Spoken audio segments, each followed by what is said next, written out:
ontem, 14 mil bebês podem morrer em Gaza em 48 horas se Israel não permitir ajuda humanitária, diz a ONU, Organização das Nações Unidas, a BBC.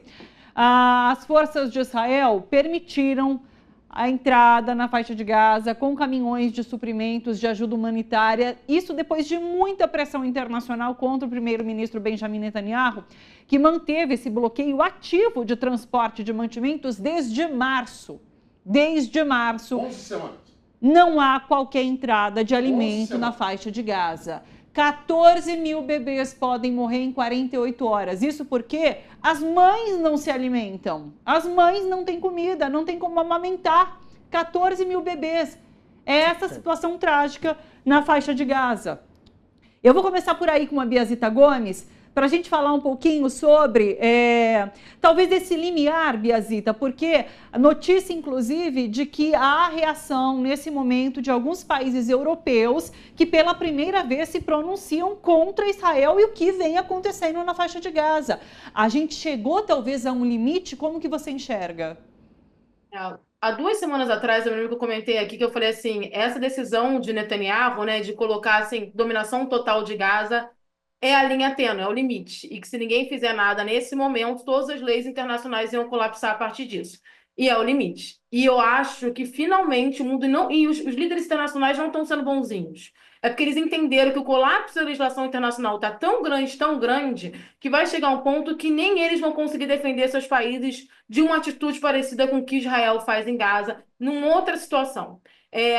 O que acontece em Gaza é indescritível. E essa situação das crianças em Gaza morrendo de fome, e a gente já tem um cálculo de 500 mil pessoas podem morrer de fome em Gaza nas próximas semanas, porque elas já estão em estado de insegurança alimentar aguda, é um dado assustador, mas que também deixa muito claro para o mundo que o objetivo de Israel pós-fim de cessar-fogo foi matar a população de Gaza por fome de forma pensada e orquestrada. Israel entrou numa situação muito complicada agora, porque alguns países já estão, inclusive, oferecendo a possibilidade de sanções econômicas a Israel, algo que a gente não ouvia um ano atrás. A carta, né, da França, do Canadá e do Reino Unido, a visão da possibilidade de sanções é uma carta muito dura, porque ela deixa bem claro que a resposta de Israel está desproporcional a um nível nunca antes visto, nos últimos tempos pós-Segunda Guerra Mundial. Então é uma chamada muito forte e vamos ver como o mundo vai reagir, porque a grande realidade é que Israel não abriu a fronteira para a entrada dos caminhões por causa da pressão internacional, mas porque na negociação dos Estados Unidos diretamente com o Hamas para a liberação do refém americano, o que o Hamas pediu em troca foi a abertura das fronteiras para a entrada de alguma ajuda humanitária. E os Estados Unidos acertou isso com o Hamas. Só que o Benjamin Netanyahu nunca vai dizer que tomou uma ordem dos Estados Unidos para permitir a entrada mínima de ajuda humanitária. Então ele ainda faz um vídeo irônico dizendo que não, nós vamos permitir a entrada mínima para não tipificar como crime contra a humanidade. Já está tipificado.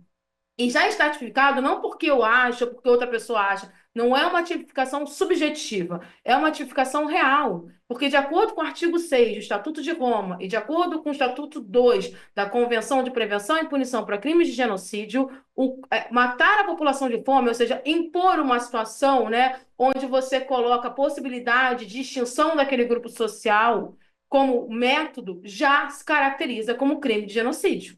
Então, os governos começam a tentar também separar as suas imagens do Estado de Israel por uma pressão popular também. A gente tem que lembrar que a população do Reino Unido, a população da França, tem muita posição contra o que Netanyahu faz em Gaza. Mas foi exatamente o descarte total das leis internacionais de forma escancarada, porque o Netanyahu começou a deixar bem claro que vai fazer acontecer independente de qualquer coisa, faz com que os países da Europa se mexam, porque eles também têm uma preocupação, que é a Rússia. Por incrível que pareça, a preocupação deles é não conseguir aplicar leis internacionais contra a Rússia ou contra outro país em caso de uma guerra por causa do precedente aberto por Israel. Então a gente está vendo, é uma situação limite, a situação em Gaza é limite já é limite há algum tempo. Não entra absolutamente nada desde o fim do cessar-fogo. Eu vi algumas fake news do pessoal dizendo que alguns países furaram o bloqueio. Nenhum país conseguiu furar o bloqueio. As estradas estão cheias, os donativos chegam, a ajuda humanitária chega, mas para nas fronteiras. Israel não permite entrar, porque foi método. O objetivo de Israel era matar o máximo possível de palestinos pela fome e depois fazer o processo de expulsão dos sobreviventes de Gaza para poder anexar o território de Gaza. Então, esse é o objetivo. E é o objetivo desde 2023, só que agora ficou escancarado. E aí a gente estava falando da questão da mídia, né? A mídia ela pode ser ruim, mas quando ela é bem utilizada, ela faz uma mudança. Porque não há nada mais chocante do que a gente ver imagens de criança morrendo de fome. E as crianças estão morrendo de fome. Você ter 14 mil crianças dizendo que podem morrer em 48 horas, a gente está falando de pessoas que já estão no limiar da vida. Elas não têm, dificilmente elas vão sobreviver. Essa ideia de caloria mínima, que foi o que o Netanyahu deu a entender na fala dele para cada pessoa, para que não se enquadre em crime da humanidade, era a estratégia utilizada nos guetos da Segunda Guerra Mundial, de você dar uma dieta com caloria mínima. Então, assim, a gente tem que abrir o olho, porque a gente está vendo um processo de genocídio que pode criar um precedente perigosíssimo. Além disso, são seres humanos. Eu acho que o que ficou mais escancarado é a desumanização do palestino, a desumanização de um povo onde o mundo pensou ou não na possibilidade de salvá-los. Então, assim, ali já é uma situação, não é nem mais sanção, a situação de Gaza seria necessário um exército da ONU entrando ali, com muita entrada de comida, porque você tem que reorganizar o hospital, você tem que reorganizar a estrutura, mas para isso a gente tem um atrapalho no Conselho de Segurança, que é o que liberaria esse exército da ONU, que é os Estados Unidos, mas eu não sei até que ponto os Estados Unidos também vai bancar uma negativa de ajuda em Gaza, até porque algumas coisas estão mudando dentro do governo americano, não porque o Trump é bonzinho, mas porque ele tem interesses econômicos também ali no Oriente Médio. Mas o Netanyahu ele foi pro tudo ou nada. Ele verbalizou aquilo que a gente já vinha falando há muito tempo, e uma coisa é a gente avisar, outra coisa é o líder do país verbalizar. Verbalizou a tal ponto que a comunidade internacional teve que se mexer até para se manter. Porque, assim, você tem eleições na França, você tem eleições no Reino Unido, e você tem uma população civil muito forte contra o genocídio em Gaza. E você vai se calar sobre isso, mas existe, no fundo, a preocupação é burocrática. Se nós permitirmos a morte por fome ao vivo, dessa quantidade enorme de pessoas, a aniquilação de um povo ao vivo, com que ordem a gente vai impedir a aniquilação do nosso povo em uma eventual guerra? Com que ordem internacional? Porque a ordem internacional colapsou. E quem colapsou a ordem internacional foi Israel.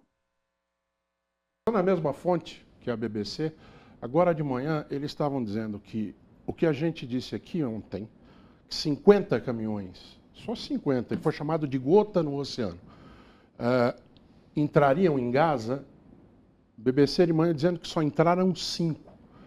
Por quê? Porque na fronteira Israel faz questão de verificar centímetro a centímetro se o caminhão não tem nenhuma bomba, essa coisa. Então é meio que uma operação padrão, não é? Que daí faz com que os caminhões simplesmente não passem da fronteira. Outra coisa, também estava, um número de 14 mil não é possível de ser verificado, 14 mil crianças. Que sejam 4 crianças, sejam 14 Sim. crianças. Elas estão morrendo de fome, segundo a ONU, porque as mães estão morrendo de fome. Logo, não são só as crianças que estão morrendo de fome. E outra coisa, fantástico, maravilhoso, carta de Reino Unido, Canadá e França. Só que às 48 horas eu ouvi pelo menos 10 horas atrás. Então já não são 48 horas, são 38. Obviamente que isso não tem um deadline, né? Elas não vão começar a morrer exatamente a 48 horas. Só que isso quer dizer que é pouco tempo, são 2 dias. E até assinar papel, até arrumar o exército para entrar lá, se é que vai fazer, serão muito mais do que 38, 48, 72 ou 96 horas. A coisa chegou num ponto em que não tem mais o que fazer. É absurdo. É terrorismo. É um Estado tomado por terroristas de extrema-direita no seu governo. É Israel, assim. No caso, né? Israel, no caso. Israel. É isso. Só é um Estado tomado pelo mesmo tipo de gentalha que a gente estava falando aqui agora. Só que lá, eles olham para trás e pedem ajuda por mãozão, né? Ó, não faz nada comigo, que senão meu irmão bate em vocês. São os Estados Unidos. E essa moçada que está assinando a carta hoje, estava também lá atrás, de bracinho cruzado assim. Ó, não vou fazer nada porque eu sou amigo de Israel. Eu também sou amigo de Israel, mas eu não sou dessa gente que está no poder em Israel. Eu não sou amigo desse tipo de gente. Olha o que eles estão fazendo. O Estado de Israel é uma conquista da humanidade pós-Segunda Guerra. Como também deveria ser, porque foi assinado o mesmo papel, uma conquista da humanidade, o Estado palestino. Não só, quase 100 anos depois, o Estado palestino não existe, como a sua população, onde seria o Estado palestino, está sendo dizimada de maneira calculada, como a Biazita estava falando.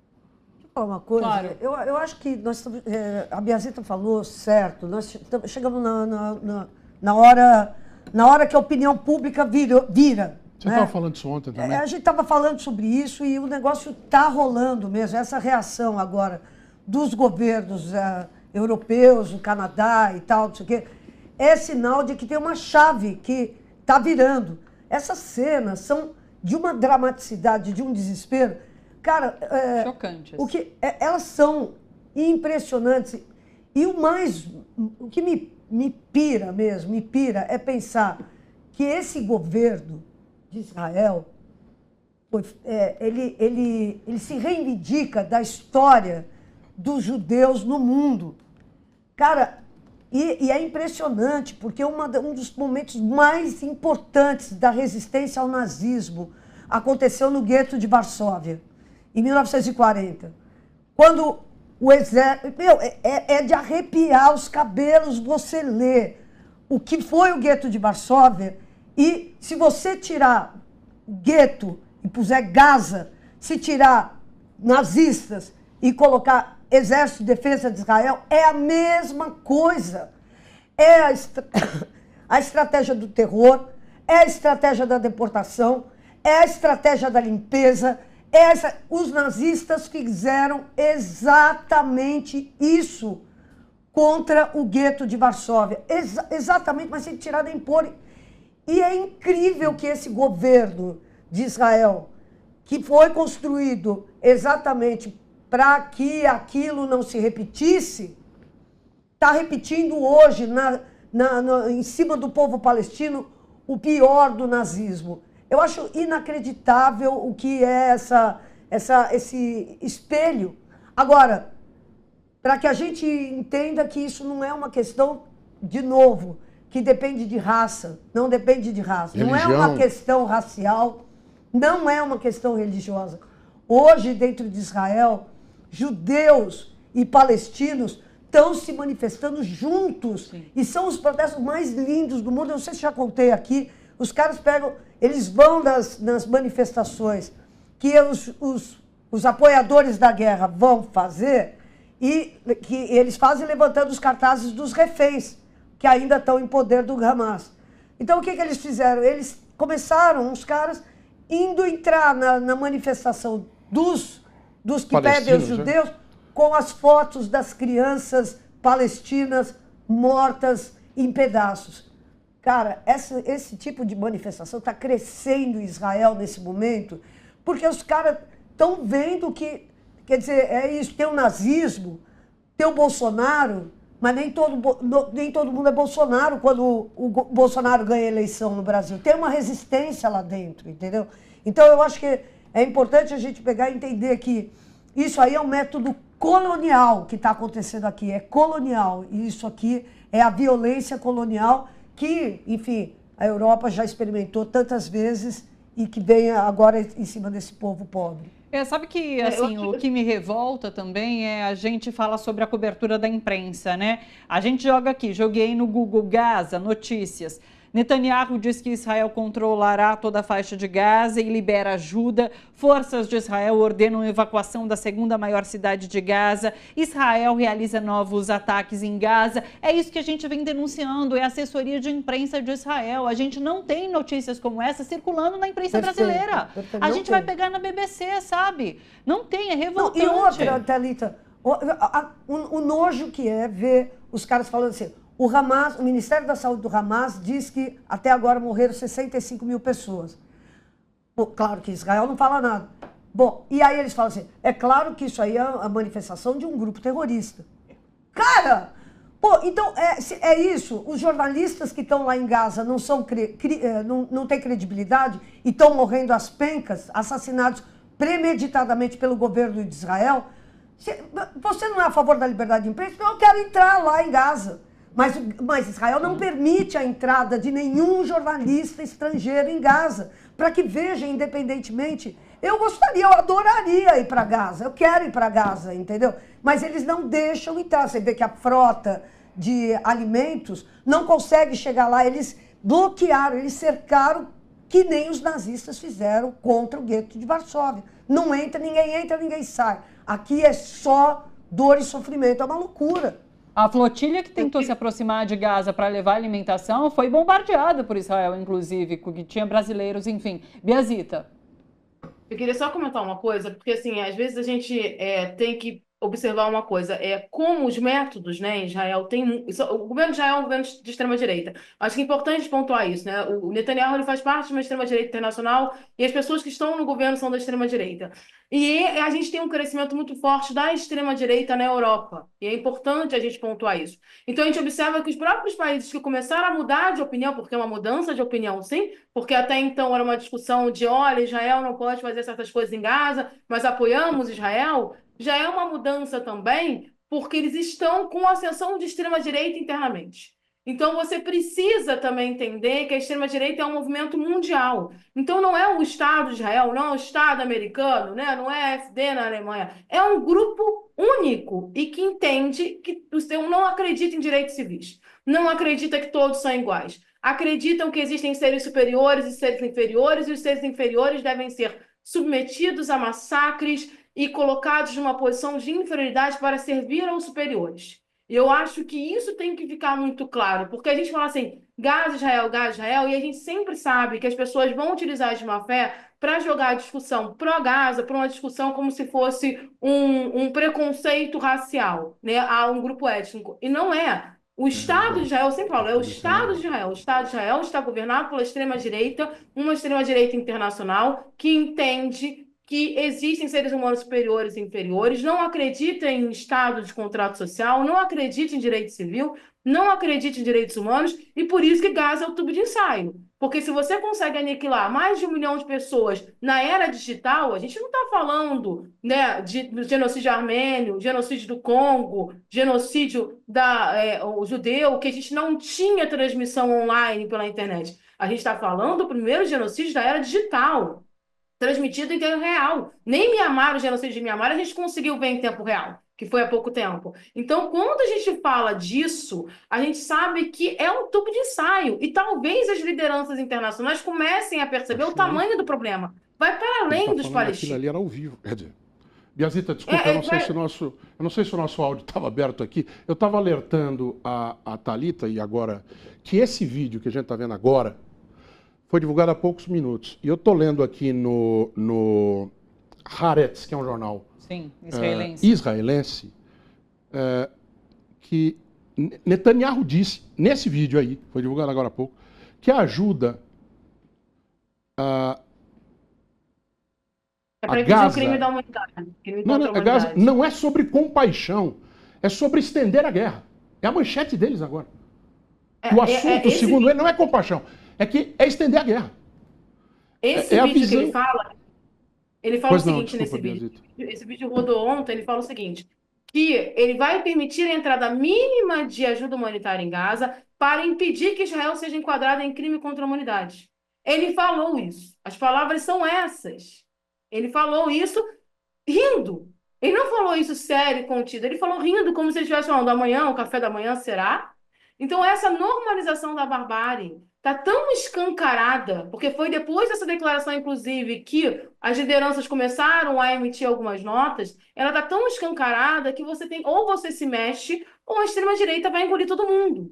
A extrema-direita vai nos impedir se a gente continuar assim. E Gaza é o tubo de ensaio da extrema-direita. E é um tubo de ensaio excelente, porque você tem todos os argumentos, né, dentro da perspectiva da civilização ocidental para fazer aquelas atrocidades. Eles nos atacaram, eles são isso, eles são animais. Eles usam aqueles argumentos muito parecidos com os argumentos de desumanização que a gente via em outros genocídios para ver se cola. Colou por muito tempo.